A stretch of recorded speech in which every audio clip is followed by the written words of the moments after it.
Apocalipsis capítulo 5, versículo 8. A ver, ya sería digno es el Cordero número 5. Estamos en ese. Si es un título que usted quiere ponerle al bosquejo que va a escribir, tendríamos Apocalipsis capítulo 5, versículo 8. Digno es el Cordero 5. Dice: y cuando hubo tomado el libro, los 4 seres vivientes y los 24 ancianos se postraron delante del Cordero. Todos tenían arpas y copas de oro llenas de incienso, que son las oraciones de los santos. Vamos a orar. Poderoso de Israel, toda la gloria, la honra y la alabanza a ti, Señor, eternamente y para siempre. Por eso eres digno. Eres digno, oh Padre. Eres digno, oh Cordero. Gracias por esa muestra de amor, por esa entrega.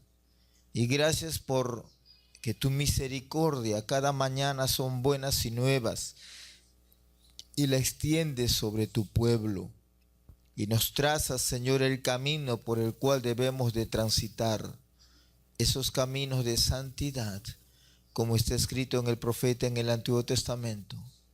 Son caminos tan rectos que aún el torpe no se va a salir de él, porque son caminos tuyos, porque hay un Espíritu Santo que guíe, hay una verdad revelada. Señor, háblame y háblanos en esta noche. Abre tu corazón, Señor, sé tú hablando a la iglesia. Reconozco mis limitaciones, reconozco mi incapacidad y dependo completamente de ti, Señor. Padre, háblanos, lo suplicamos y lo creemos en el nombre de Jesús. Amén. Amén. Pueden tomar asiento.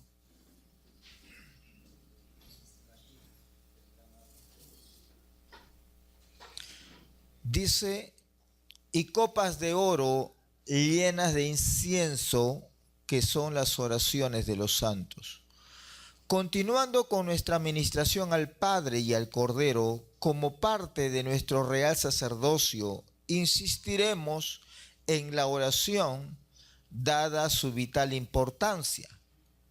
Número 1, la oración como incienso agradable ante Dios es 6 cosas que vamos a ver, o 6 realidades, o 6 mandamientos, o 6 principios.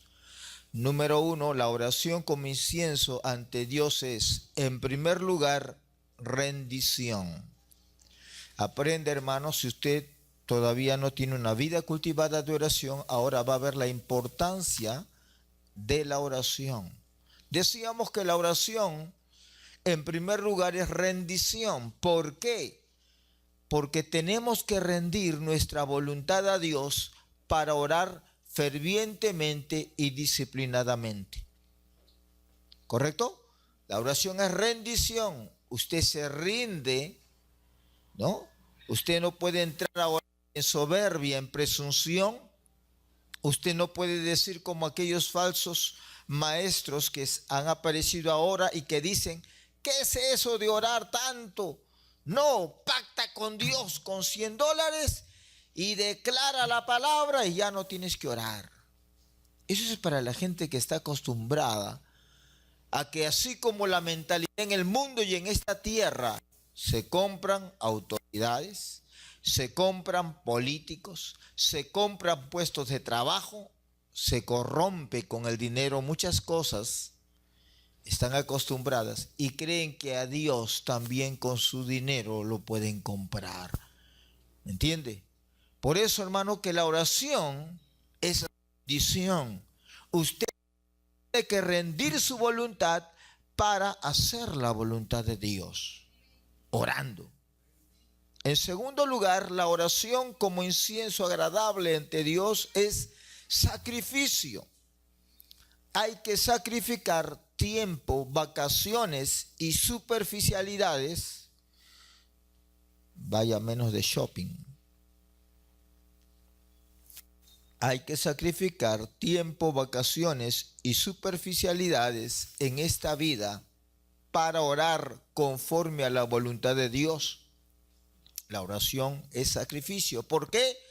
A nadie nos sobra el tiempo, pero tenemos que sacrificar cosas legítimas y honestas para poder buscar el rostro de Dios en oración. Número 3, la oración como incienso agradable ante el Eterno es humillación. Hermano, las cosas que usted va a aprender ahora, escuche bien, hermano. Lo digo con humildad delante del Señor. No las va a ver en muchos libros. No. ¿Por qué no las va a ver? Porque los libros no están cargados de estos principios bíblicos, están cargados de mensajes humanos. Y esto no lo va a encontrar. Decíamos que en tercer lugar la oración es humillación. ¿Por qué la oración es humillación? Porque usted y yo al orar reconocemos, el que ora, que está reconociendo su insuficiencia, nuestra ignorancia, nuestra incapacidad para extender el reino de Dios aquí y ahora. El reino de Dios es espiritual, es celestial, es divino. Y no se puede hacer las obras de Dios en la carne, ni tampoco venir acá y decir, bueno, ¿saben qué? Yo tengo una maestría en administración de empresas.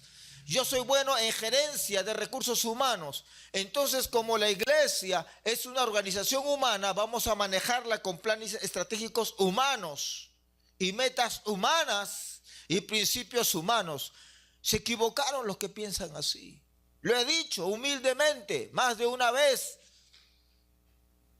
Soy profesional en administración de empresas, pero cuando terminé la carrera y comencé a ejercerla en diferentes empresas en esta nación, Dios me dijo algo claro: nada de lo que has aprendido en la universidad vas a predicar en el púlpito.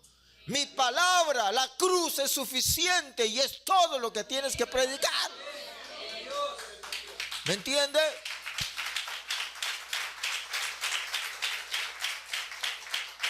Es decir, que si hay alguien con humildad, le estoy diciendo, que si hay alguien con autoridad para poder decir, hermano, hagamos un plan estratégico, hagamos metas humanas y carnales, sería yo. ¿Por qué sé de eso? Pero aquí al orar, ¿qué estamos haciendo? Señor, mis conocimientos, mis teorías, mi experiencia, todo no sirve para conocer lo que hay en tu corazón, porque la iglesia no es una empresa, la iglesia es el cuerpo de Cristo, organismo vivo. No se puede manejar la iglesia como una empresa, no, una empresa se maneja. En cambio, la iglesia es de Cristo, Cristo la maneja. ¿Me entiende? Por eso que no es situación humana, no es pensamientos humanos, es que tenemos que orar y humillarnos y pedirle al Señor a la cabeza, porque la iglesia es el cuerpo, depender de Él y decir: Dios, ¿cuál es la estrategia? ¿Cómo vas a hacer tú para que tu obra crezca, para que esta misión sea luz a las naciones, para que tú cumples lo que tú has hablado sobre este lugar? Eso no enseñan en la universidad, en ninguna facultad de economía del mundo, en ninguna facultad de ciencias empresariales en el mundo. Eso no enseñan. Por eso que la oración es humillación. Y muchos no les gusta orar. ¿Por qué? Porque presumen. No les gusta orar. ¿Por qué? Porque tienen poder económico. Y lo digo porque hace 30 años en esta nación, cuando la economía estaba en los suelos, algo parecido a lo que está pasando en estos días en Venezuela. Algunos de repente no estaban, pero los que ya estábamos hace 30 años atrás, 1981, 82, 85, época de terrorismo, violencia. A usted no le prestaban, no le daban crédito el banco y las financieras. ¿Qué le van a dar crédito? Cerraban las empresas, 10 de la noche ya la gente estaba durmiendo porque sonaban las bombas, cochebombas. Una desgracia el país. Cada día 5.000 peruanos iban al extranjero, y hasta ahora hay muchos, como el caso de mi hermano, que ya tiene más de 25 años en el extranjero y viene de vez en cuando, pero ya ha hecho su vida allá. ¿Y cuántos de ustedes tienen familia que se han ido al extranjero en la década de los 80? Algunos, otros ya nunca han vuelto. ¿Por qué? Porque la economía estaba mal. Y en ese tiempo la iglesia en su miseria, ¿qué hacían los creyentes cuando no tenían trabajo y no tenían seguro social? No tenían. ¿Qué hacían los hermanos? La iglesia pobre para todo oraba y ayunaba. ¿Qué hacía una madre? El bebé volando en fiebre. No la atendía, no tenía dinero. ¿Qué tenía que hacer? Orar. O Dios lo sanaba o Dios se llevaba al bebé. No había otra alternativa. Jóvenes que he conocido que oraban, ayunaban. Señor, dame un trabajo porque no tengo. Y era un milagro tener un trabajo. Si estaban cerrando las fábricas y votando por cantidades, votaban a los empleados. Conseguir un trabajo allí era un milagro. Pero Dios lo hacía. ¿Me entiende? Entonces la oración es humillación, hermano. ¿Por qué? Porque usted no va a ir guapo ante Dios. Usted se postra y usted reconoce: Dios, yo vengo ante ti como un niño. Tú lo eres todo, tú lo puedes todo, tú lo sabes todo. En cuarto lugar, la oración es fe. Ahora, explico. Pastor, ¿no dice la Biblia en Romanos 10:17 que la fe viene por el oír y entender y obedecer la palabra del Señor? ¿Cómo que ahora usted puede afirmar que la oración es fe? Escuchen bien, ¿por qué digo en este caso que la oración es fe? No porque la oración produzca la fe. No, en ese sentido la oración no es fe. Es fe porque la oración ejercita la fe.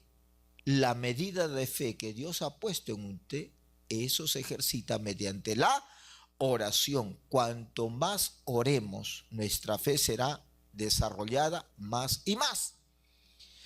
No tendremos miedo de orar por endemoniados, no tenemos miedo de orar por enfermos, no tendremos miedo de orar por necesidades de los hermanos, porque su fe se habrá desarrollado. ¿Me entiende? En quinto lugar, la oración como incienso ante Dios es servicio espiritual. La oración es uno de los servicios más elevados para Dios. Dios aprecia mucho a sus intercesores, aquellos que constantemente derraman su alma delante de Él. Orar es trabajar. Nunca lo olvide. Orar es trabajar. Así es que si por ahí el diablo utiliza la boca de alguien, familiar, inconverso o un creyente carnal, que le diga: tanto oras, tan ocioso estás, no sabe lo que está hablando. No sabe lo que está hablando. Jesús oraba toda la noche. ¿Qué? ¿Era ocioso? Los creyentes en la iglesia del Nuevo Testamento oraban por lo menos 4 horas diarias. ¿Eran ociosos? ¿No tenían nada que hacer? ¿Se estaba rascando la barriga, la panza? No. ¿Entiende? Orar es trabajar. En sexto lugar, la oración como incienso agradable en el trono de Dios es disposición. ¿Qué significa eso? Escuche, no oramos para obligar, no oramos para forzar, no oramos para manipular a Dios. Oramos para que nuestra voluntad se rinda ante Él y estemos dispuestos a hacer su voluntad.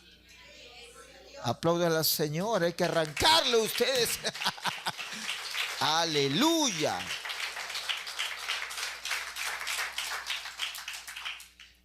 Ya les digo, estas verdades usted no las va a encontrar en otro lugar. No las va a encontrar en otro lugar, porque así nos enseñan. Se enseñan otras cosas. Bien, ya hemos visto la oración como incienso agradable delante de Dios. Vamos a ver ahora, en segundo lugar, número 2, ¿para qué oramos? Vamos a ver acá 7 motivos de oración importantísima. Oramos en primer lugar para honrar a Dios. Es una honra para Dios las lágrimas, el ruego, la súplica y la intercesión. Dios no se avergüenza de ser llamado Padre y Dios de los que le piden y claman a Él cada día. Imagínense. El mundo no entiende. Yo no entendía. Yo no entendía. Yo lo he dicho y lo creo. Aprendí a orar de mis padres. En la casa. Claro, también después en los guerreros, en los ancianitos de la iglesia, porque la iglesia donde me crié, una iglesia pentecostal muy antigua en esta nación, mujeres y hombres de oración, los que más oraban eran los ancianos y ancianas, y los que menos oraban eran los jóvenes. Pero en la casa, mis hermanos de carne y sangre pueden dar testimonio de lo que yo les estoy diciendo, porque así fue. De los 5 soy el penúltimo. ¿Qué pasaba? Mi madre todos los días y mi padre se levantaban a las 3 de la mañana para orar. 50 años de orar, hermano. Para mí yo todavía no llego a ese nivel. Se lo digo con humildad. Oraban y a las 5 de la mañana pues nos levantaban sus lágrimas, llorando, y nos tapábamos con la almohada. Ya, basta de llorar. No entendíamos, hermano, no entendíamos. Hasta el día en el cual el Señor habló: las lágrimas de tu madre están delante de mí, como dice Apocalipsis 5:8. Ninguna de sus lágrimas cayó en tierra, están delante de mí. Mi madre ya está con el Señor. ¿Me entiende? Mi madre ya está con el Señor, pero aún Dios contesta sus oraciones. Como estamos viendo en Apocalipsis 5:8. Todas las lágrimas que usted derrame en intercesión están en la copa de Dios. ¿Quién lo sabía eso en el Antiguo Testamento? David, cuando dijo: toma mis lágrimas en tu redoma. ¿Qué era la redoma? Una vasija. David ya sabía. Toma mis lágrimas en tu redoma. Y David oraba y lloraba. Y no lloraba porque se le quemaba el arroz, porque era medio raro, no era tan hombre. No. Jamás la Biblia, ni en el Antiguo ni en el Nuevo Testamento, condena a los hombres de Dios que lloraban. Y no solamente no los condena, sino ni siquiera tampoco dice que eran cobardes o medio hombres. Jamás. Jesús lloró, dice la Biblia. Y no una vez, más de una vez dice: Jesús lloró, Jesús lloró. Nehemías, Daniel, Ezequías, los grandes intercesores de la Biblia lloraban. ¿Me entiende? Por eso que decimos que es una honra para Dios la oración. Hermano, usted de aquí tiene que salir como una bomba después de lo que el Señor le hable. Tiene que cambiar en su corazón y en su mente el concepto y la realidad de lo que es la oración. No porque yo lo diga, sino por el calibre de lo que usted está entendiendo. La calidad y la contundencia de lo que usted está aprendiendo, hermano. ¿Para qué oramos? En segundo lugar, para conocer a Dios. Primero, ¿para qué oramos? Para honrar a Dios. Dios se alegra y se goza y se identifica con aquellos que oran. Ya, número 1. En segundo lugar, oramos para conocer a Dios. Cuanto más oramos, tendremos un mayor conocimiento experimental de Dios. Puesto más de una vez como ejemplo. Mis hijas, ¿cómo me conocen? Mis hijas, desde la más pequeña hasta la mayor, ¿cómo me conocen? Porque fui un padre irresponsable, que dejé a mi esposa embarazada y me fui a Europa, y después de 15 años una cartita y una foto mía para que me conozcan. De esa forma me conocen. Tal vez hayan padres que sean así, ¿no? Pero yo no. Yo no. Mis hijas, ¿cómo me conocen? ¿Cómo me fueron conociendo? Y yo como padre, ¿cómo la fui conociendo? En el diario vivir. Lo único que Dios no permitió, por algo será, es que yo esté presente en el parto de mis hijitas. Casi, la primera, casi. Si no fuera por detrás de un biombo, hubiese estado presente cuando dio a luz a la primogénita. Pero después ya fue imposible. Pero ya cuando salió, la cargué, Le lavé, le cambié todo. O sea, ¿dónde se da un conocimiento experimental? En la vivencia. Cuando usted ore con Dios, va a conocer a Dios, no de teoría, no de teología, en la experiencia. Conocer a Dios por la experiencia vale más que conocer a Dios por la teología. Con el respeto de aquellos que no estén de acuerdo y que van a ver este video en las redes y que van a decir, lógico, los teóricos y los filósofos de la Biblia no van a estar de acuerdo con eso. Dicen, no, ¿cómo que la teoría? Es que es la verdad. Es que es la verdad. En la práctica, hermano, yo he visto hombres y mujeres de oración. No conocían mucho de doctrina inclusive. No conocían mucho de las cosas que usted tal vez conozca por el discipulado y el instituto bíblico y todo ello. No tiene tanto acceso a la información bíblica. Pero usted escúchele hablar acerca de Dios. Tiene mucho que enseñarle. ¿Cómo lo aprendieron? Porque eran hombres y mujeres de oración que caminaban con Dios. ¿Me entiende? Eso no está en los libros. Eso se aprende en la experiencia. Cuando usted ore, usted va a conocer a Dios. Dios le va a dar palabra para que pueda alcanzado dar aliento y ánimo.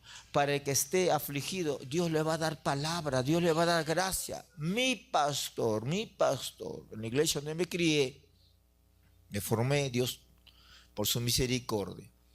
Fue un hombre que no era por flojo, ni porque le faltaba capacidad cognitiva, no estudió en la universidad. No. Él ya, terminando su secundaria, se entregó a Cristo, se dedicó a las cosas de Dios, se preparó un instituto, se dedicó a la obra, más de 30, 40 años predicando por los montes y valles de esta nación. Escuche bien, él no tenía mucho conocimiento de lo de griego y hebreo bíblico y teología y nada de eso.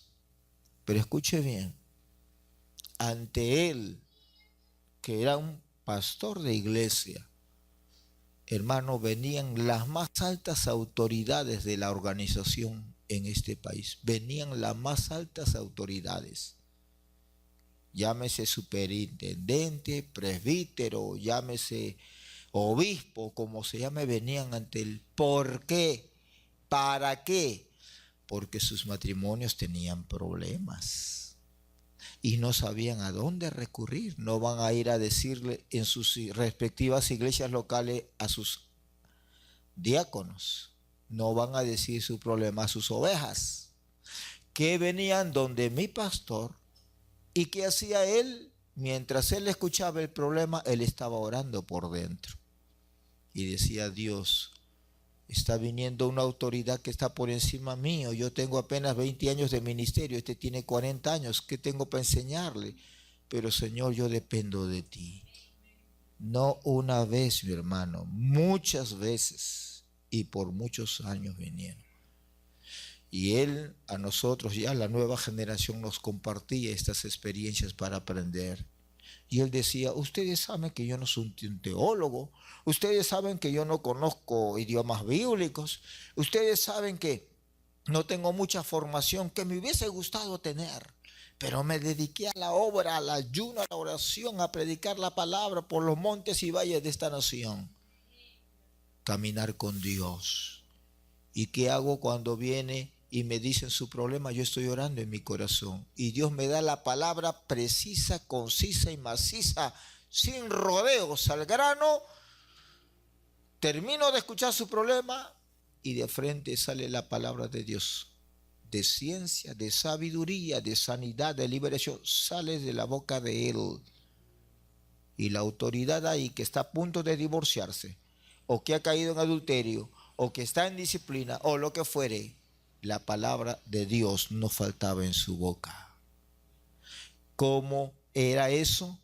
Porque ese hombre conocía a Dios, no de teorías, sino en la experiencia. ¿Entiende? Entonces, cuanto más oramos, tu conocimiento del Señor será mayor. No un conocimiento teórico, un conocimiento experimental. Porque eso es lo que ocurre en la vida diaria. Yo, 20 años casi ya de matrimonio con mi esposa, 20 años con mi esposa, yo ya conozco lo que le gusta y lo que no le gusta, y viceversa. Ella también, si tengo que usar un terno, una ropa, qué sé yo, ya ella lo tiene preparado, sabe lo que me gusta o lo que no me gusta. ¿Me entiende? ¿Cómo aprendió eso ella en la universidad? ¿Cómo aprendí yo a conocerla en la universidad? No, en la vida diaria. ¿Me entiende? ¿Cómo conoció Abraham a Dios? Porque fue a una facultad de teología, fue a una universidad bíblica, fue a un seminario evangélico. ¿Cómo conoció Abraham a Dios? En su diario caminar. ¿Me entiende? En tercer lugar, ¿para qué oramos? Para obedecer a Dios. Primera Tesalonicenses 5:17 no es un consejo, es un mandamiento. 3 palabras, pero profundas, que habrá tiempo de desarrollarlas con más detenimiento. 3 palabras, pero es un mandamiento y es profundo. ¿Qué dice? Orar. No dice sin cesar. No. Sin cesar no dice. No, sí, sin cesar. ¿Y cesar allí qué significa? Constancia, perseverancia. Entonces, ¿qué está diciendo? Orar sin dejar de hacerlo. Es decir, ora constantemente, ora toda tu vida. Hay una diferencia entre la oración como acción y la oración como actitud. A ver, pastor, a ver, trabalenguas. La oración como acción es cuando usted determine en la vida diaria a qué horas va a orar y cuánto tiempo, en la mañana, mediodía, en la tarde, en la noche. Pero la oración como actitud es donde usted esté, usted está orando. ¿Me entiende? Esa es la oración como actitud, la oración como estilo de vida. Usted puede estar en el tren viajando, está orando.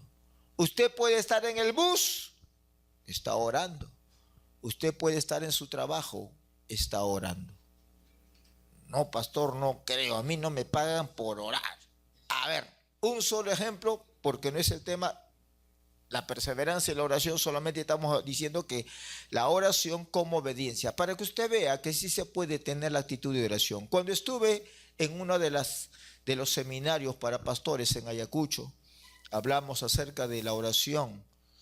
Y entonces yo decía, ahí explicaba a los hermanos, oren hermanos, animaba a la iglesia que ore, pues. Y no faltan quienes por ahí, pues no. Bueno, piensan, cuestionan, y ya más o menos por ahí dicen, qué fácil, el pastor viene de la costa, viene de Lima, viene de la capital, donde ahí sí trabajan, pues tienen horario de oficina o tienen entrada y salida, se organizan. Pero acá no es así, estamos en el campo y verdad, en esa zona de Ayacucho, alturas, no había luz, no había agua, no había... Con decirle que no había... Pastor Santos dice amén porque él estuvo con nosotros varias veces y se ríe porque así era. Varias veces hemos caminado para llegar ahí, hermano. ¿Se acuerda de él? Claro, hemos caminado. No había a veces. Si llegaba movilidad, era el camión que llevaba ganado o que traía ganado. Con eso viajamos. Más de una vez encima de la vaca, del toro, apestando a llama. Ya, así. El asunto viene. Es su realidad de ellos. Entonces, cuando llegamos allí, estábamos hablando acerca de la oración. Entonces, más de uno decía, qué lindo el pastor, allá donde él vive, en la capital, en su trabajo, en su oficina. Claro, para él es fácil orar, ¿no? Determina un tiempo, pero acá en la sierra es diferente. Acá a las 3 de la mañana, oscuro. Ya tenemos que abrir surco. ¿Por qué? Porque el agua que viene nos dan por parcelas, nos dan por hectáreas, y a uno le dan a las 12 de la noche hasta la 1, a otro le dan de 1 de la madrugada a 2, a otro de 2 a 3, por hora nos dan el agua, porque no tienen agua potable, nada. Entonces del Puquial van distribuyendo por parcelas, por hectáreas, por chacras, y la persona que no está allí para recibir el agua, mala suerte, ese día no riega su parcela, su chacra. Se malogra su sembrío. Entonces, ¿qué pasa? Que ellos ya a las 3 de la mañana ya están en pie ya. Ahora, ¿qué ocurre? Dicen, qué fácil, pues el pastor viene de Lima y nos habla de orar allí. Hermano, mire cómo es el Señor. Y lo voy a contar. Lo dije en el ayuno, lo voy a repetir ahora. ¿Qué cosa? Cuando le dije, hermano, pero usted puede orar cuidando su vaquita. Usted puede orar con su ganado. ¿Cuál es el problema? Sí, usted puede estar ahí y orar en castellano o en quechua. Y si el Espíritu Santo viene, no hay problema, hable en lenguas, no se va a asustar su vaca, su ganado. Usted cuando hable en lenguas no va a perder el sentido, sus ojos no se le va a voltear, no se va a perder la memoria, no. Usted tranquilo está orando en el Espíritu, está intercediendo por la campaña, está intercediendo por las almas, está intercediendo por su pueblo, está intercediendo ante Dios y tranquilamente usted puede estar pasteando sus ovejas. Ah, sí, sí. Es más, usted no tiene que esperar que nosotros vengamos de la capital de Lima para recién ponerse a orar. No, usted tiene que tener una actitud constante de oración. Les contaba en el ayuno en estos días que estuvimos ayunando un testimonio en una provincia donde habíamos ido los jóvenes de Lima a una labor misionera. 3 días estábamos predicando la palabra, mañana, tarde y noche, de diferentes congregaciones habían venido. Y recuerdo que un anciano, más o menos 72 años más o menos, en ese tiempo, había venido de un pueblo que no llegaba el bus, entonces caminaba, pues de un pueblo venía más o menos como 4 horas de camino. Entonces vinieron pues de muchos pueblos alrededor, algunos caminando. Entonces 3 días Dios se movió fuerte, el Espíritu Santo cayó, hablaron en lenguas, no todos, pero la mayoría. En esos había un anciano, pues como le digo, creyente que había venido con mucha expectativa, pero pasaron los 3 días, no había recibido el Espíritu Santo como bautismo, hablando en lenguas, no había tenido esa experiencia y se quedó incómodo, pero el mensaje había llegado a su corazón. ¿Qué cosa? Que usted, aunque no estén los hermanos de Lima, no hay problema. Nosotros donde íbamos le decíamos, por si acaso, no traemos al Espíritu Santo en la mochila, no traemos al Espíritu Santo en el equipaje, no traemos el Espíritu Santo en la maleta. No. El Espíritu Santo está acá y se queda con ustedes. Bueno, la cosa es que terminó los 3 días, domingo en la noche, lunes en la mañana tomamos el bus para venir a Lima y él se había ido domingo en la noche, terminó la campaña y se fue triste. Se fue triste a su pueblo, caminó, llegó ahí, durmió al día siguiente pues con su ganado. Tenía sus familias que llevaban los ganados mayores, la vaca y el toro, y él llevaba los ganados menores, las ovejas, las cabras, los carneros, los guachitos. Había en ese lugar una laguna, virgen lo llaman porque no han llegado los turistas, no hay contaminación, no hay mina, peces grandes, etcétera, etcétera. Y entonces él fue ahí con sus ovejas, con sus cabras y todo ello. Llegó y comenzó a pastear y él testifica, ese lugar hace frío, esa altura, a las 12 de la mañana bajo la sombra de un árbol, él deja todo su ganado ahí pasteando y se pone a orar. Y se pone a orar, derrama su corazón delante de Dios y dice, Dios, tú eres malo. Yo le digo porque él oró así, ¿eh? Señor, tú eres malo, tú tienes hijos preferidos. Ya se fueron los hermanos de la capital y yo no he recibido el Espíritu Santo. Señor, yo también quiero recibir el Espíritu Santo. Yo estoy predicando en mi pueblo, pero la gente es dura, no se convierte. Yo quiero poder de Dios para que la gente se convierta, Señor. Lléname con el Espíritu Santo. Estaba orando a las 12 de la mañana, mediodía. Seguía orando, lloraba, derramó su corazón a la 1 de la tarde. En ese lugar, pues en ese pueblo no hay luz, no hay agua, internet, nada de eso. Sí, hay lugares del Perú donde todavía es así.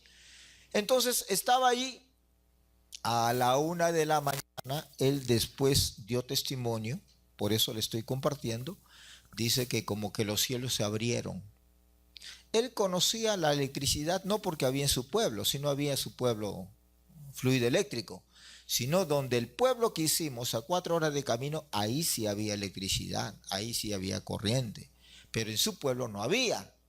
La cosa es que él dice a la 1 de medio de ese día lunes que estaba orando, después de orar 1 hora, dice que como él vio como que el cielo se abrió y sintió 220 voltios desde la mollera de la cabeza hasta la planta de los pies. Comenzó a brincar, a hablar en lenguas, ahí a danzar en el espíritu.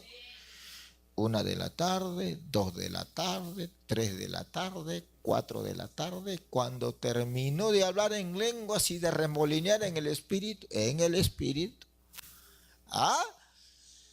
dijo, a ver, 4 de la tarde, gloria al Señor, ya le tenía que llevar los ganados al pueblo, ¿no? Donde tenía ahí su lugar donde duermen y todo.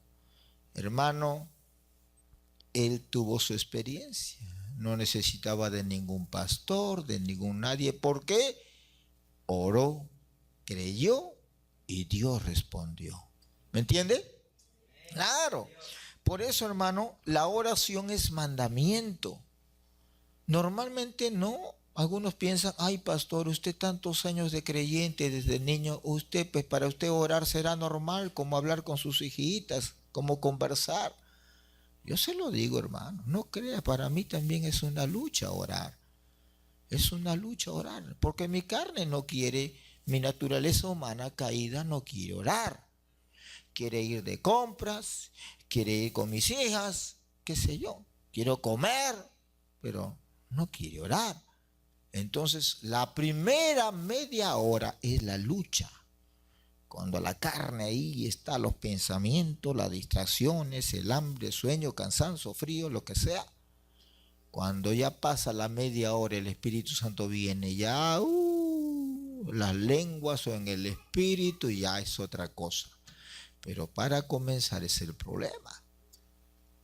Y ya estoy hablando humildemente, más de 40 años de creyente, más de 25 años en el ministerio. O sea, no crea que por mí, ahora piense en Jesús, piense en Pablo. Para todos ellos, la oración era una lucha. La oración es una lucha. Es una batalla contra el hambre, contra el sueño, contra la pereza, contra la flojera. Es una lucha la oración. Pero los resultados son poderosos. Número 4, ¿para qué oramos? Salmos 84, 7.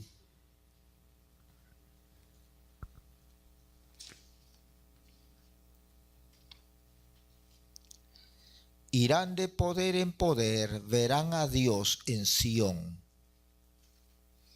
De acuerdo al contexto, es decir, al contexto de ese pasaje de Salmos 84, 7, el hombre piadoso que ora verá a Dios ahora.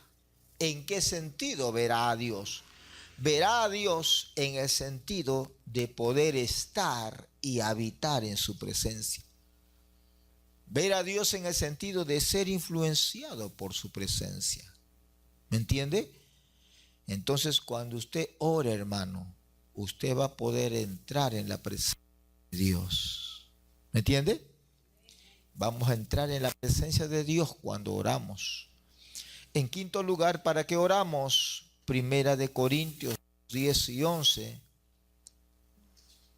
Primera de Corintios 2, 10 y 11. Pero Dios nos la reveló a nosotros por el Espíritu, porque el Espíritu todo lo escudriña, aún lo profundo de Dios. Porque ¿quién de los hombres sabe las cosas del hombre sino el Espíritu? Nadie conoció las cosas de Dios sino el Espíritu de Dios. ¿Qué está hablando Pablo? ¿Quién puede conocer la profundidad del corazón de Dios? El Espíritu Santo. Pablo lo dice con claridad, con conocimiento de causa. Él no duda en decir eso. ¿Quién conoce el corazón de Dios? El Espíritu Santo. Claro, inmediato, rápido. También en ese pasaje dice algo. Es ese mismo Espíritu Santo que conoce el corazón de Dios, que nos revela, ¿Qué cosa? Lo que hay en el corazón de Dios, la carga de Dios, la prioridad de Dios, la agenda de Dios. ¿Cómo conoceremos la visión de Dios para la iglesia local y nacional? ¿Cómo conoceremos la visión de Dios para la iglesia local y nacional? ¿Cómo? Orando. ¿Cómo conoceremos la voluntad de Dios para los futuros ministros? Orando. ¿Cómo conocemos la voluntad de Dios para la familia? Orando. ¿Entiende? En sexto lugar, oramos para oír a Dios. A ver, Mateo 4:4, Jesús está en batalla espiritual contra Satanás. Mateo 4:4, no 44, capítulo 4, versículo 4. Él respondió y dijo, escrito está, no solo de pan vivirá el hombre, sino de toda palabra que sale de la boca de Dios. Eso tenemos en la Reina Valera. Una traducción más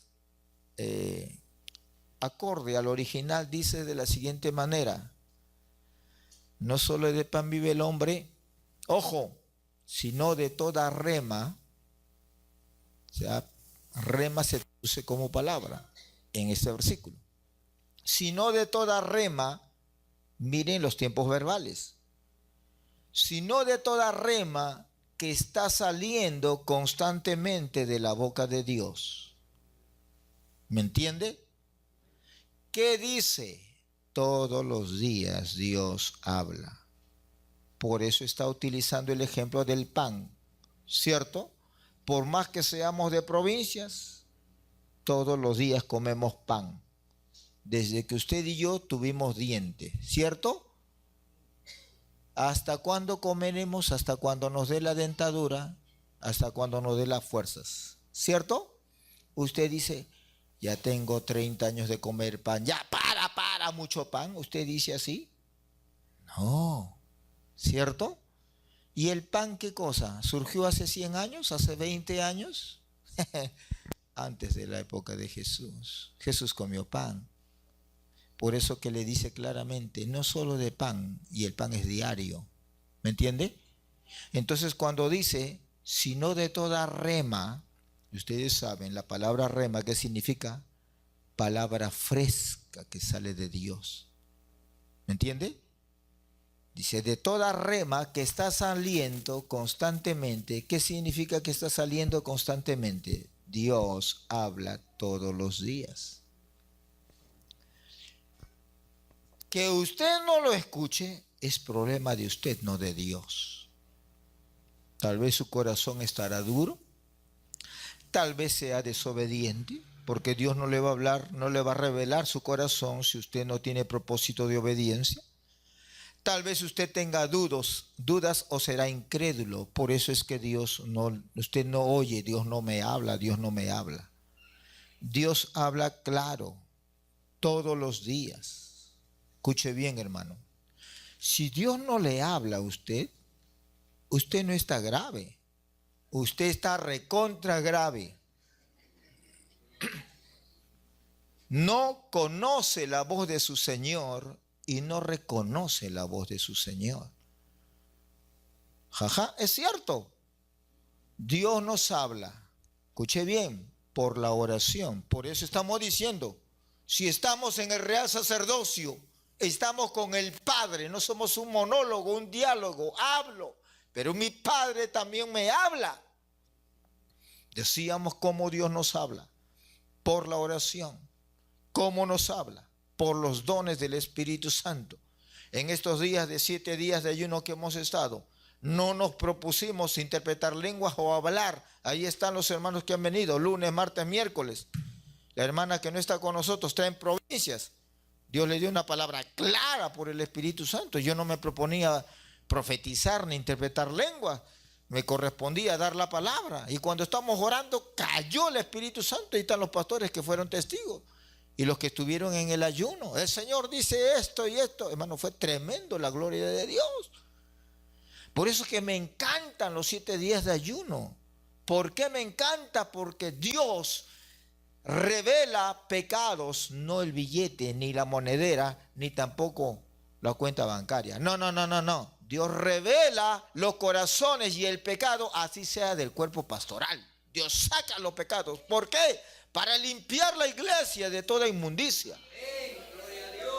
Pero lo otro que Dios hace en esos 7 días de ayuno, Dios habla y habla claro.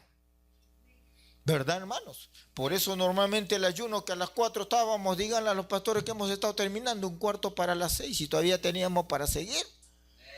Es que cuando está el Espíritu Santo, cuando cae en la presencia de Dios, qué sueño, qué hambre, qué nada, hermano, tú eche para adelante.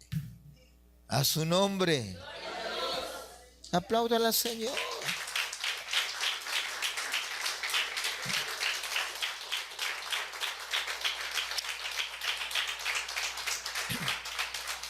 ¿Qué medios usa para hablar Dios? La oración. ¿Cómo o qué? ¿A través de quién Dios habla? A través de los dones del Espíritu Santo.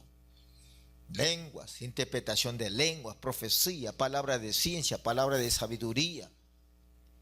¿Cómo nos habla Dios? A través del ayuno. Ya lo hemos dicho, estos 7 días de ayuno que siempre hacemos en esta iglesia, hermano. Dios habla claro.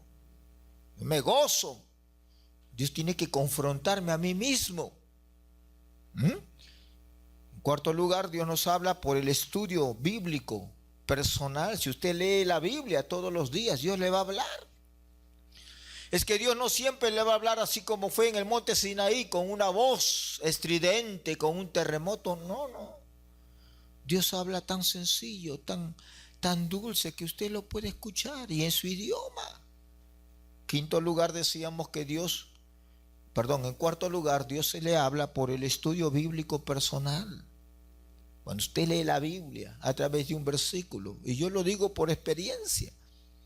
Ya le dije cuando fui a una provincia a predicar y un hereje se levantó para hablar incoherencias en medio del mensaje, que me dijo el Señor 2 cosas por la Biblia. Número 1, no tengas envidia de los ávaros, ni siquiera te sientas a comer con ellos. Ávaros, los que llaman al dinero, los idólatras, porque la Biblia condena la avaricia, el amor al dinero es idolatría, dice la Biblia.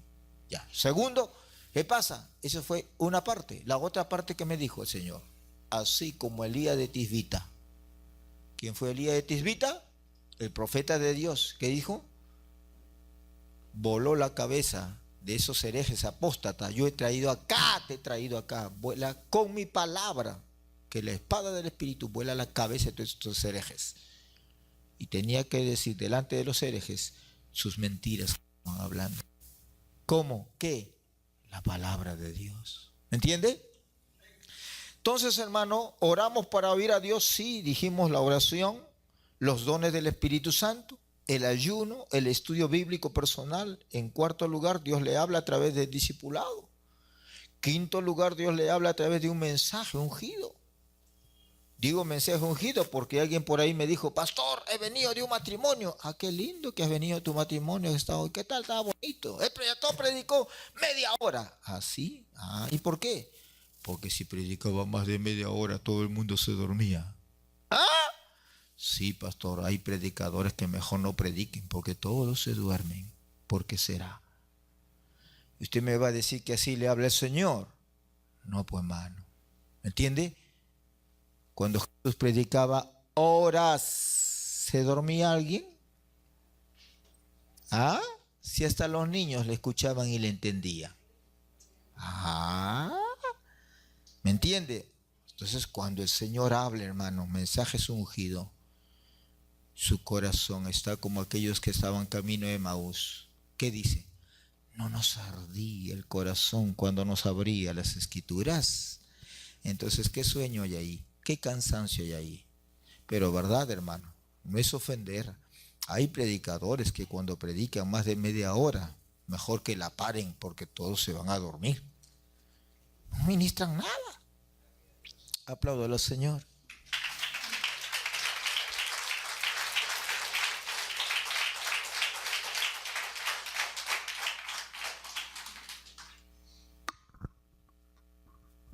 Bien. estábamos diciendo que Dios nos habla a través de la oración, los dones del Espíritu Santo, el ayuno, el estudio bíblico personal, el discipulado. En sexto lugar, Dios nos habla por mensajes ungidos, sí, ungidos, pero de sana doctrina, pues, no de doctrina chueca, de los falsos apóstoles, no. Dios nos habla por las enseñanzas de maestros en el Instituto Bíblico de Sana Doctrina.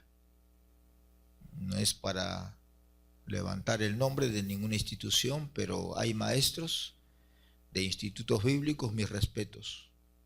Son maestros de ayuno, de oración, de santidad, que viven lo que están enseñando en las clases.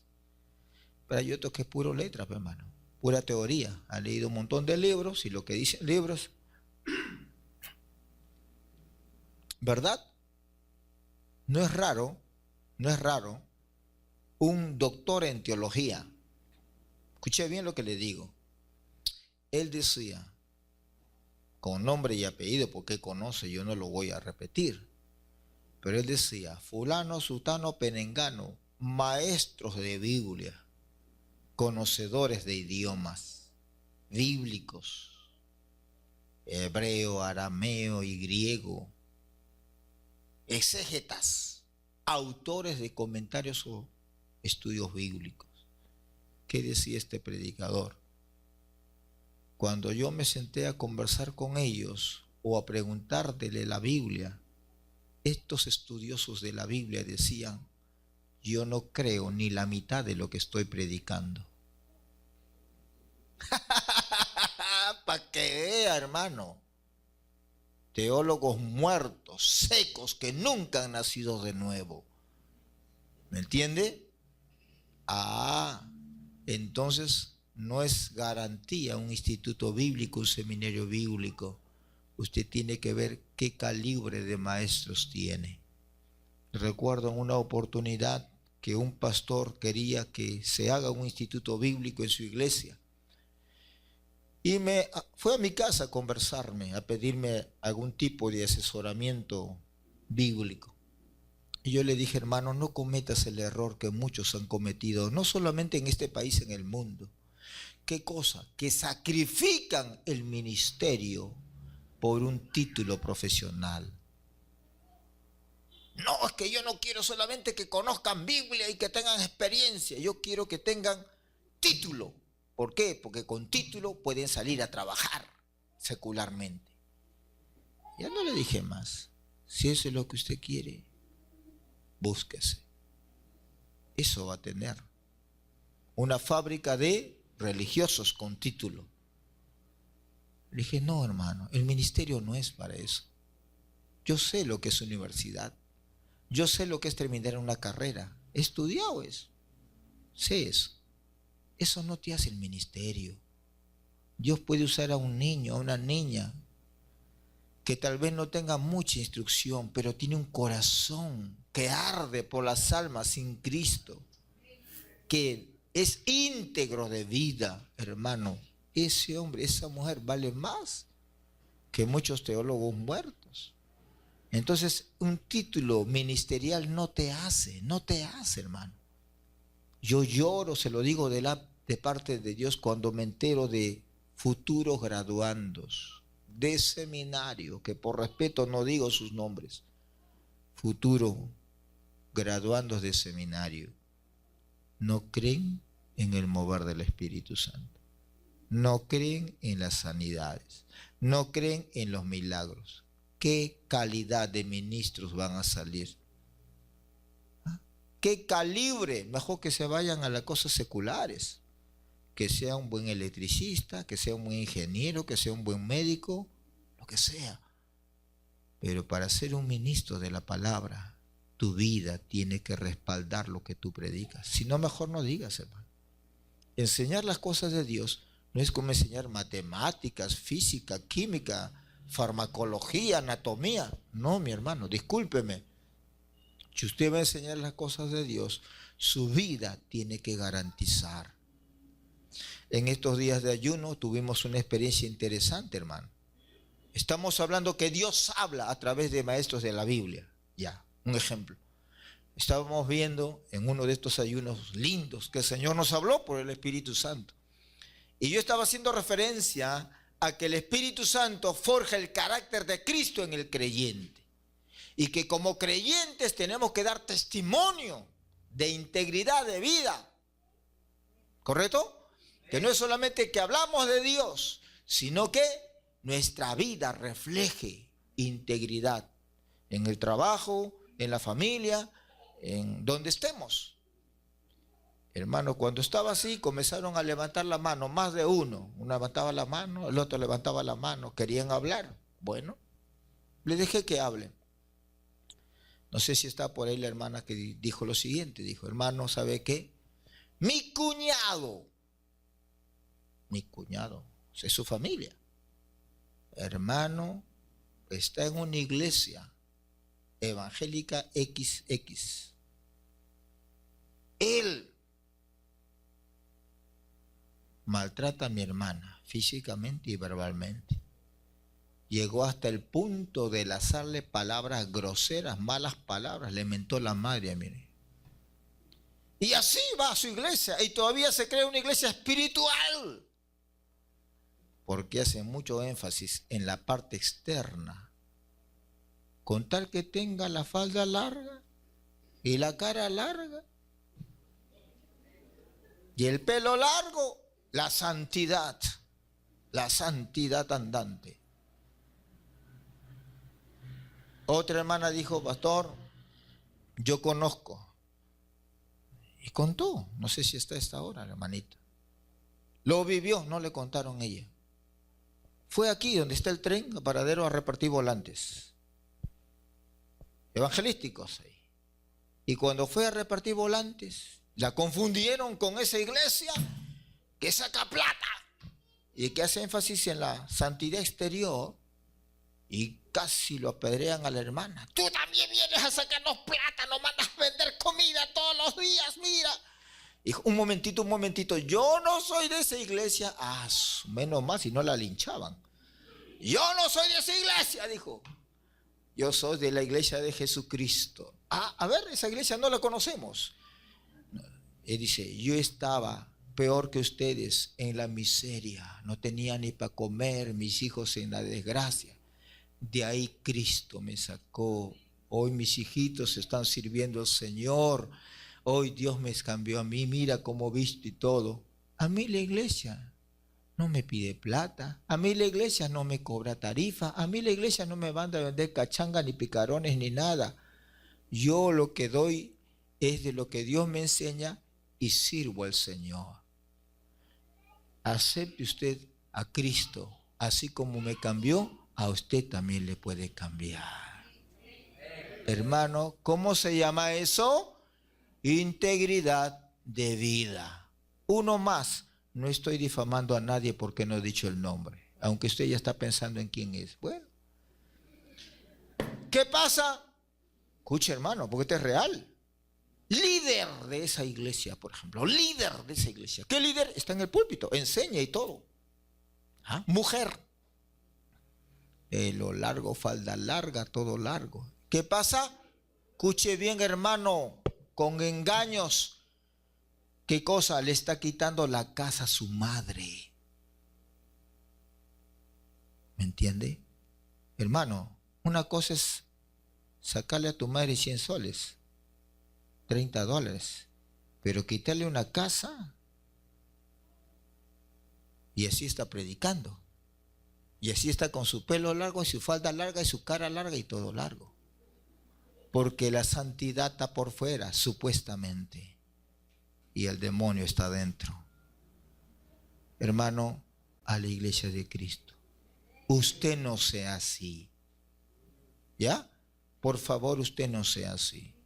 Si yo me entero que usted es así, yo lo voy a llamar para darle chance de arrepentimiento. Y lo voy a corregir. Si usted es así, lo voy a disciplinar. Y si sigue siendo así de hipócrita, discúlpeme, le voy a dar su cartita. Váyase a la iglesia del frente. A mí no me interesa tener 1000, 10,000, 20,000 hipócritas sentados acá. No me interesa. A mí me interesa tener 5, 10 o 20 que cuando suene la trompeta me voy con esos 20.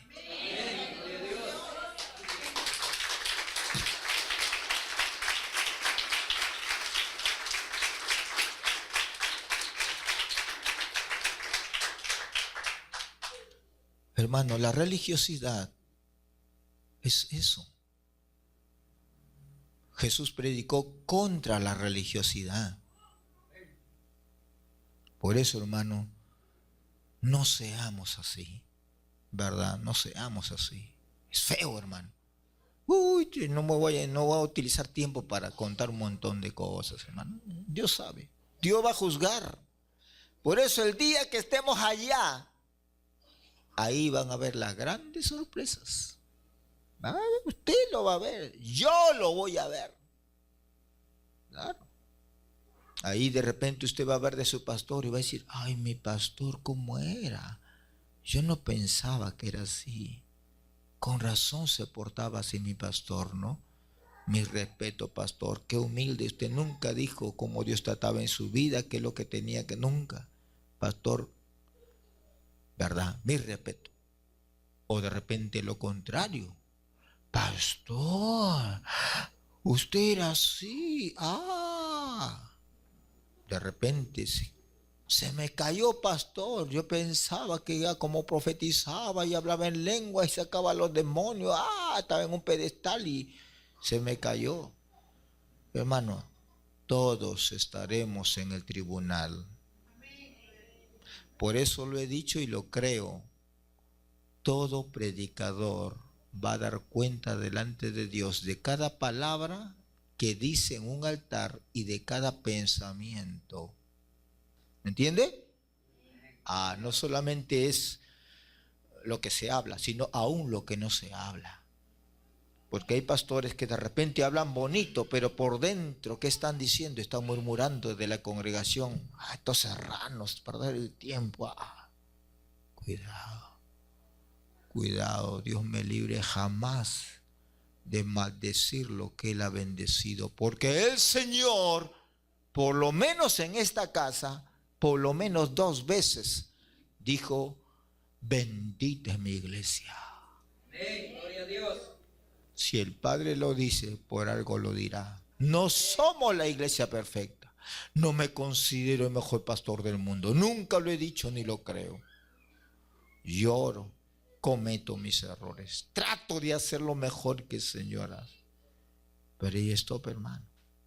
¿Me entiende? En 7º lugar, vamos a correr, hermano.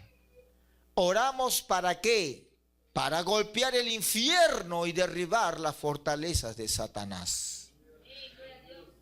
Vamos a explicar un momentito, después vamos a meter más detalle en otra oportunidad, porque ahorita el tema es oración.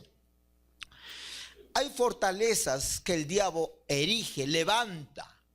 ¿Qué son fortalezas? Son lugares espirituales. Estoy hablando claro, en el espíritu, no en la carne. Satanás hace fortalezas. ¿Qué son? ¿Qué es fortaleza? Satanás, el príncipe de los demonios, el señor de la noche, ya él, con su ejército, ¿qué hace? Levanta fortalezas. ¿Y qué son fortalezas? Son lugares donde Satanás o sus secuaces o sus generales, sus capitanes, sus súbditos, su ejército, establecen un lugar de residencia para obrar en contra de Dios y de los planes de Dios. Esa fortaleza puede ubicarse en la mente de las personas. Por eso que Dios le dice a Pablo, te he puesto ¿para qué? Para que abras los ojos. No está hablando de que eran ciegos, rechaza, se burla. No sabe la gente, pero hay fortalezas. El segundo nivel de fortalezas es las fortalezas culturales, es decir, tradiciones paganas, ancestrales, idolátricas, ocultistas que vienen desde las culturas anteriores. Y este país es uno de ellos, hermano. En Latinoamérica, este país es un trono de Satanás. Y lo digo con conocimiento de causa, no lo descubrí yo. Ya antes que su servidor, otros ministros llenos del Espíritu Santo, Dios le dijo, el Perú es trono de Satanás. Estamos como el mensaje de la iglesia de Pérgamo, donde dice, ahí murió ¿quién? Mi mártir, ¿cierto? Donde mora Satanás. ¿Por qué? Satanás levanta su trono en las culturas paganas, idolátricas. Cada vez que en este país se realizan esas fiestas patronales, cada vez que en este país se hacen fiestas al sol, a la luna, ¿qué están haciendo? Están renovando ese pacto satánico, entregando a los pueblos, a las autoridades, a las gentes, ¿a qué? Al dominio espiritual de demonios. En tercer lugar, hay fortalezas en los aires, donde Satanás pone sus principados, pone sus potestades o gobernadores. Ellos manejan territorialidad sobre determinados pueblos, naciones, razas y culturas. Dominan. Y es por eso que en ciertas ciudades dominan cierto tipo de demonios, de perversiones, de pecado. Por ejemplo, en Las Vegas, los Estados Unidos, ellos tienen, ¿qué cosa? Un dicho: lo que ocurre en Las Vegas se queda. Las Vegas, hermano, es un centro de corrupción, de perversión sexual. Por eso ellos dicen, lo que ocurre en Las Vegas se queda. Es decir, toda la cochinada moral que hacen ahí no tiene que salir de ese lugar. Ahí nomás se queda. Cuando regresan a sus pueblos, a sus ciudades o a sus estados, viven como si nada pasó. Pero cuando van a Las Vegas, se degeneran y se pervierten. ¿Qué demonios están allí operando? Lujuria, lascivia, perversiones sexuales, etcétera, etcétera. El Vaticano, ¿qué espíritus están allí moviéndose? Idolatría, religiosidad. ¿Me entiende? Ya. Entonces, hay fortalezas en los aires sobre ciertas naciones, principados. Y decíamos en séptimo lugar, ¿para qué oramos? Para golpear el infierno y derribar fortalezas de Satanás. A ver, un poquito de esto. Primera de Corintios 4:20, Pablo establece lo que estamos diciendo. Porque el reino de Dios no consiste en palabras. ¿Cómo? Porque el reino de Dios no consiste en palabras, sino en poder. Segunda de Corintios 10:3. Segunda de Corintios 10:3 dice, pues aunque andamos en la carne, es decir, en esta vida terrenal, no militamos según la carne, no estamos militando con armas naturales físicas, tanques, misiles terrenales, no. Porque las armas de nuestra milicia, ya Pablo está dando sobreentendido que hay una milicia, que la iglesia es el ejército de Dios y está en batalla constante, de acuerdo a Efesios 6:12. No estamos en la iglesia para jugar a la religión, no, mi hermano. Usted viene acá, esto es un hospital donde usted viene, el Señor lo sana, pero también es un cuartel donde lo forman a usted para ser soldado de la cruz. ¿Me entiende?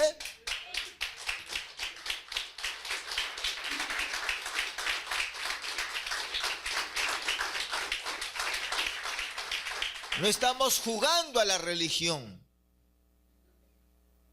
Dios nos está usando para cambiar los destinos de una nación. Porque las armas de nuestra milicia no son humanas, no son carnales, sino poderosas en Dios para la destrucción de fortalezas. Sean fortalezas en la persona, en la mente, sean fortalezas culturales, sean fortalezas en los aires, pero son fortalezas. Vamos, Lucas 11:20. Lucas 11:20.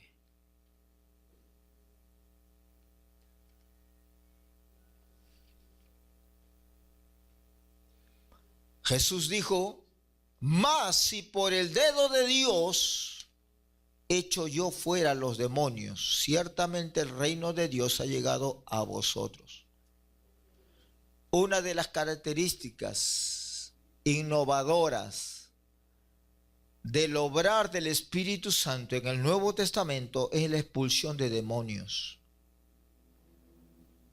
En el Antiguo Testamento habían milagros portentosos, resurrección, sanidades, pero lo que nunca hubo en el Antiguo Testamento fue echar fuera demonios. Pero ahí Jesús viene y que dice, señoras y señores, conmigo se inicia el reino de Dios. Yo soy el Mesías, yo soy el Rey. ¿Correcto?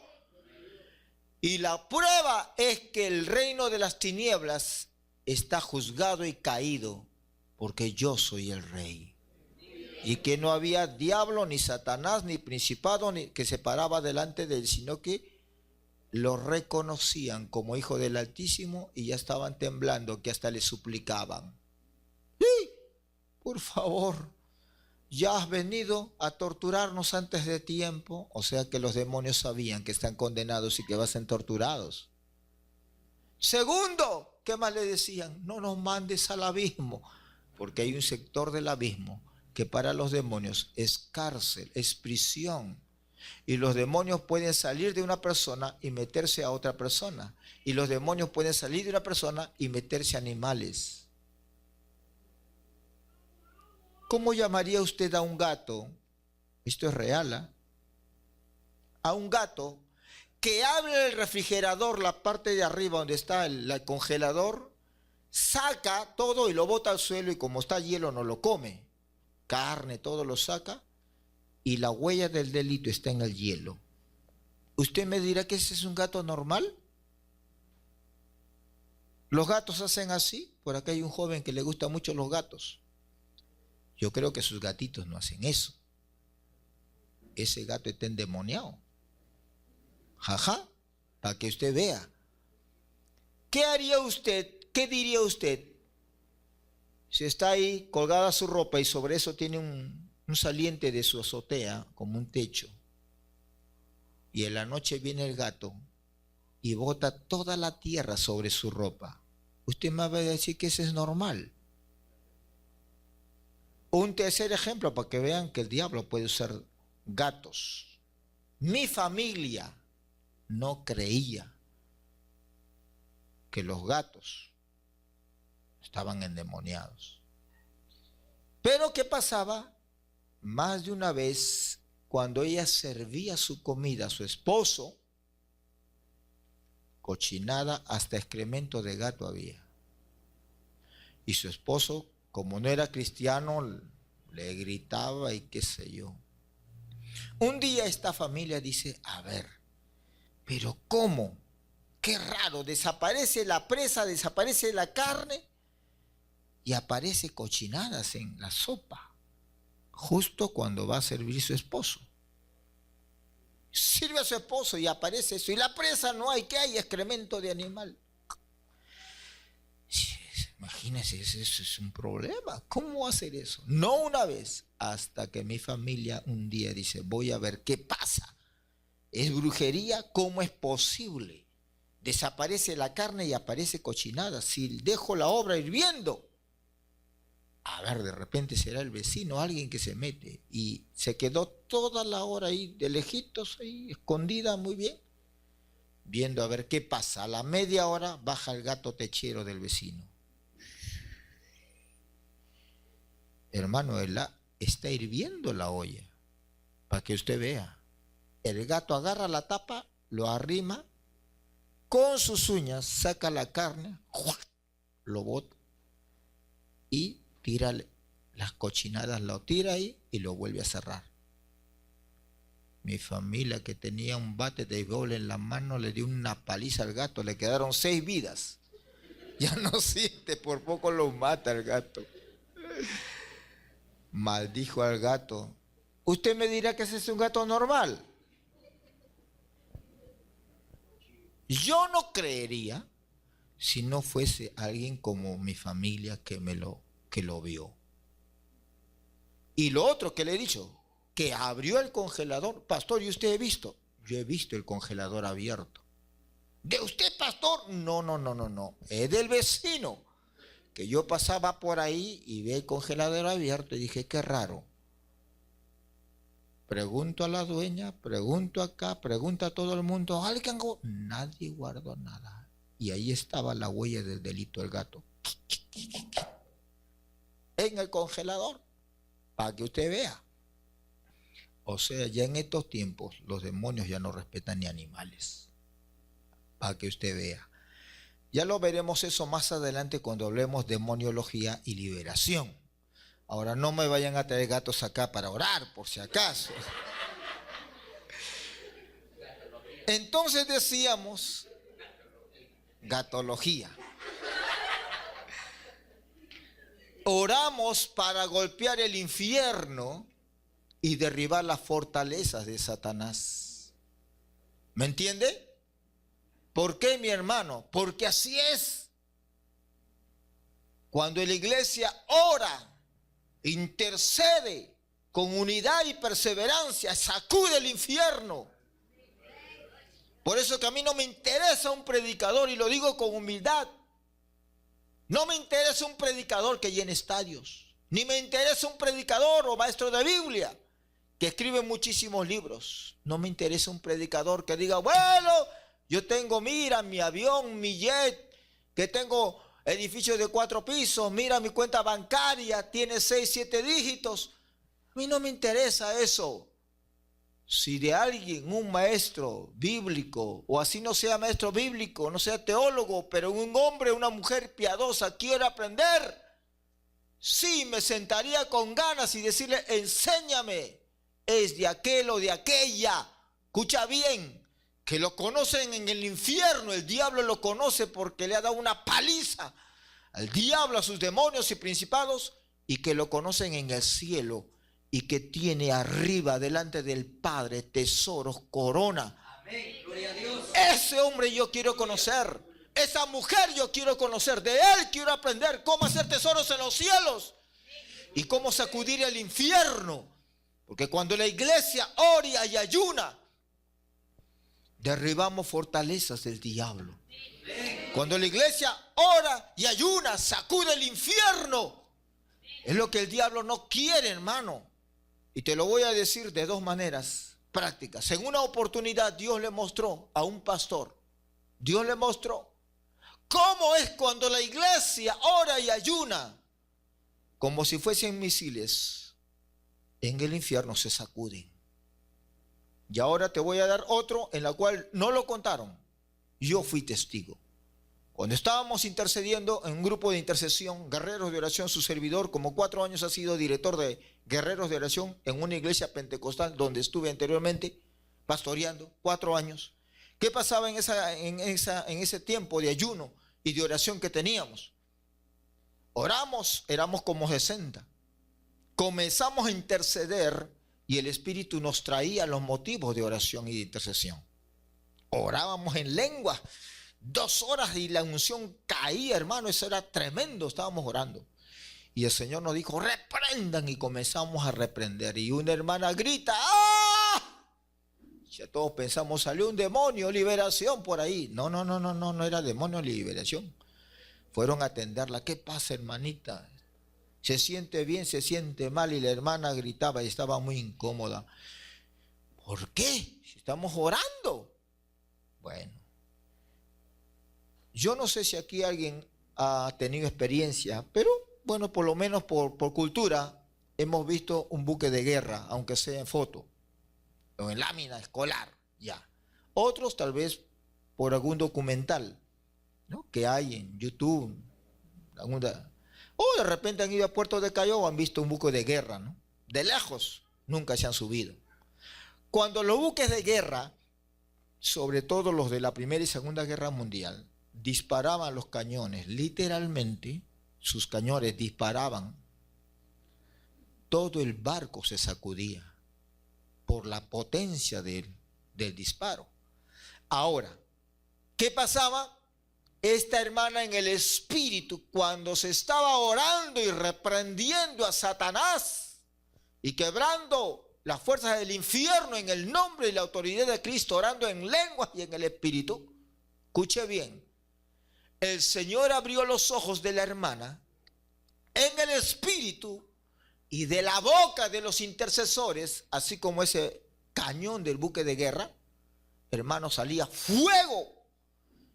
Y los principados y potestades que estaban en los aires, hermano, así como Jesús lo vio, se hacían como carbón, como cenizas, y caían al suelo, hermano. ¿Me entiende? O sea, cada vez que se intercedía, que se proclamaba la sangre de Cristo, el nombre de Jesús, derribando las fortalezas demoníacas en los aires, hermano, espiritualmente, fuego de Dios salía de las bocas de los intercesores. Por eso cuando oramos, hermano, estamos golpeando el infierno y derribando fortalezas de Satanás. Ahora me entiende por qué el diablo no quiere que usted ore. Usted puede cantar todo lo que quiera, pero si no ora, está muerto espiritualmente. La oración es como la respiración. Vamos a correr. Hemos dicho en primer lugar, ¿qué cosa? Que es la oración como incienso ante Dios. En segundo lugar, hemos visto que, o por qué, para qué orar. En tercer lugar, vamos a ver el costo de la oración. ¿La oración tiene un costo? Sí, mi hermano. La Biblia nos va a relatar el caso de Daniel, cuando en Babilonia sacaron un decreto ley, claro, los reyes decretan, y en esa época el rey dio una ordenanza: todo aquel, ¿no?, que ore a un Dios que no sea él, su estatua, ¿qué iba a pasar? ¿Ah? ¿Qué iba a pasar? En el caso de Daniel, lo iban a lanzar ¿a dónde? A la fosa de gatitos. No, eran leones. Y esos leones africanos son más bravos que los peruanos que tenemos, los pumas que tenemos. Son otra cosa. De un solo zarpazo a usted, a mí, nos arranca la cabeza y no pasa nada. Así, ¿no? Como jugando, como mantequilla, ¡plan! Y ya estamos sin cabeza. Es fuerte, esos animales son una bestia. Ahora, ¿qué pasaba? Ahí lo iban a meter ¿a dónde? A Daniel. ¿Y qué hizo Daniel? Dios, tú me comprenderás. Solamente 30 días voy a cerrar la ventana, voy a orar en secreto. Así dice la Biblia. Dice que es al revés. Abrió la ventana para que todo el mundo lo vea y sus enemigos también. Y se puso a orar mirando a Jerusalén. En otras palabras, a Daniel la oración le importaba más que su propia vida. ¿Cuál es el costo de la oración? Tu vida.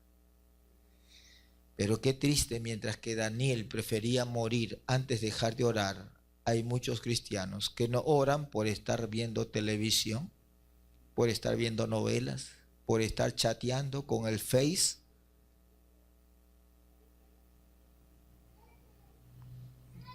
Qué terrible, ¿verdad? El otro lo van a matar por orar y usted y yo tal vez ni oramos por estar con el Face, chateando, noveleando. Dios nos libre, hermano. No seamos así. La oración cuesta, sí cuesta. Te va a costar disciplina, sacrificio, entrega, morir a muchas cosas aún legítimas que tú puedas tener. Cristo oraba siempre, ya dijimos cómo oraba Jesús, no solamente como un acto, sino como una actitud. La mejor prueba es que Jesús en la cruz oró, ¿o no? Oró y perdonó a sus enemigos y todo eso, pero oró. Hermano, Jesús oró. ¿Cómo? ¿Por qué? ¿Para qué? Oró porque lo necesitaba como hombre, pero también oró y oraba para darnos ejemplo. En último lugar, ¿cuál es la respuesta de Dios a la oración? Número 1, Salmos 26. Vamos a ver algunas de las respuestas de Dios a la oración. Salmos 26 dice: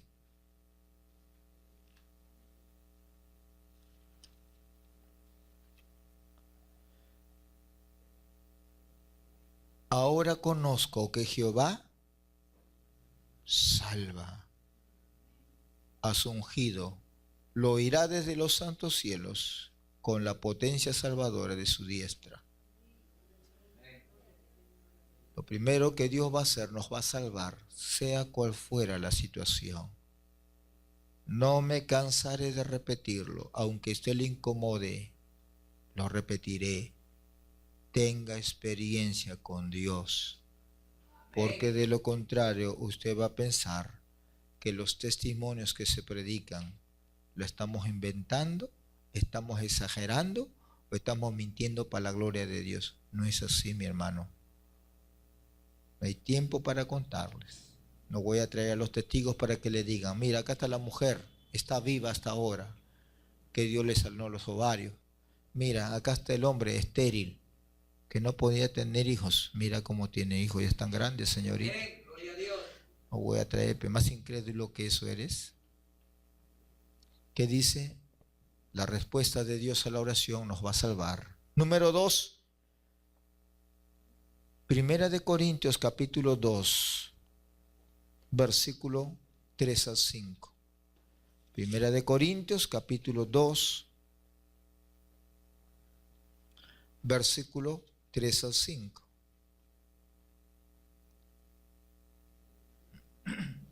Y estuve entre vosotros, dice Pablo, con debilidad y mucho temor y temblor.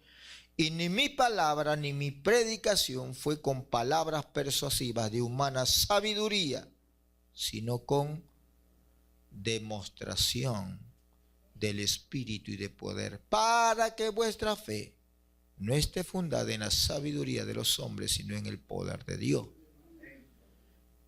El Espíritu Santo, Dios el Padre, nos va a llenar con su Espíritu Santo para que nuestra predicación sea con demostraciones de poder. ¿Correcto? Miqueas capítulo 3, versículo 8, lo voy a desarrollar en otra oportunidad, solamente lo menciono ahora. Sí, hermano, es un mensaje fuerte. El de Miqueas es un mensaje fuerte, hermano. Vamos. Miqueas capítulo 3, versículo 8. Dice: mas yo estoy lleno del poder del Espíritu de Jehová y de juicio y de fuerza para dos cosas, dice: para denunciar a Jacob su rebelión. ¿Y para qué?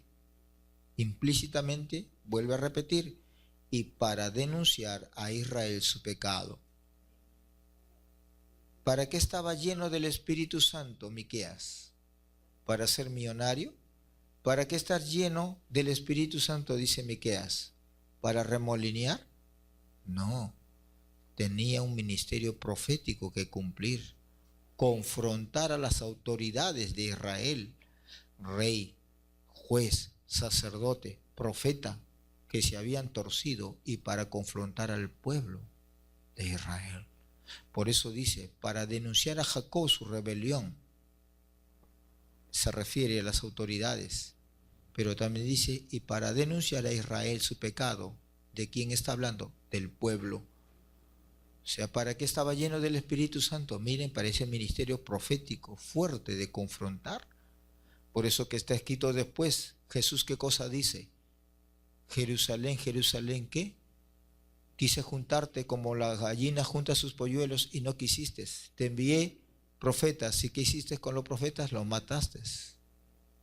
Porque los profetas no eran cobardes, confrontaban aunque los mataban.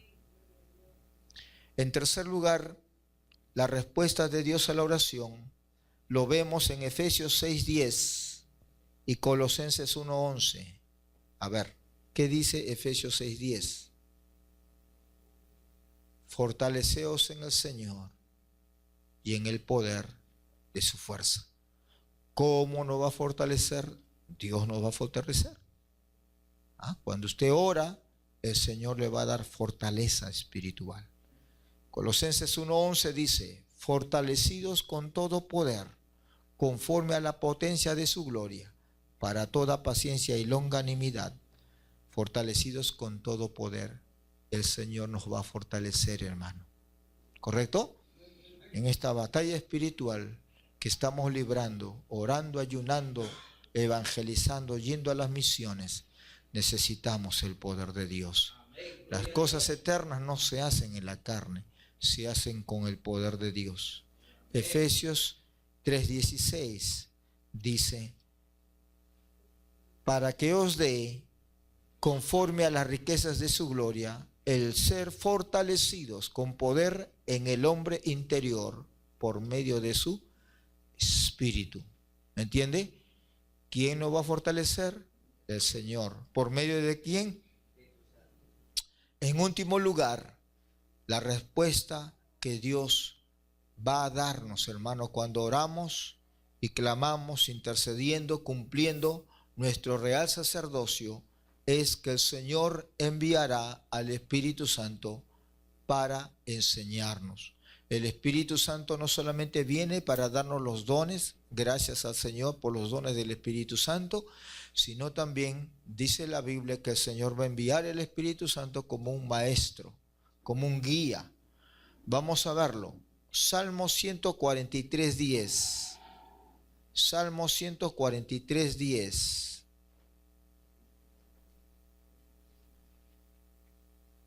Enséñame a hacer tu voluntad, porque tú eres mi Dios. Tu buen espíritu. ¿Cuál espíritu? Santo. Tu buen espíritu me guíe a tierra de rectitud. David conocía el ministerio pedagógico magisterial del Espíritu Santo. Nehemías 9:20. Y enviaste tu buen espíritu para enseñarles, dice la primera parte de ese versículo. Nehemías 9:20, y enseñaste tu buen espíritu para enseñarles. El Espíritu Santo no es una fuerza, el Espíritu Santo habla, es Dios, enseña, es maestro. Job 32:8. Ciertamente espíritu hay en el hombre y el soplo del Omnipotente. ¿A qué se refiere el soplo del Omnipotente? Al Espíritu Santo. Le hace que entienda. La función magisterial. Acá hay algunos docentes de carrera, saben lo que es la función magisterial. Enseñanza, pedagogía. Juan 14:26. Juan 14:26. Jesús lo dijo.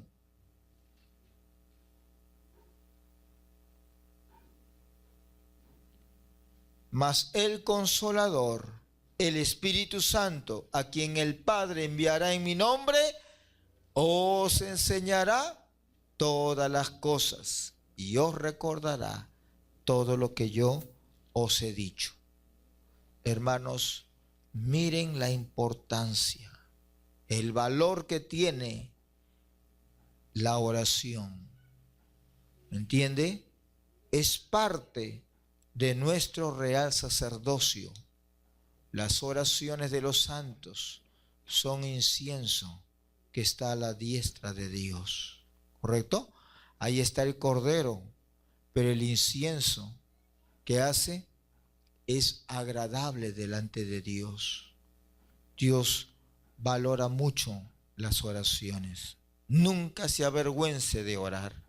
No deje de orar. Apláudele al Señor y póngase de pie.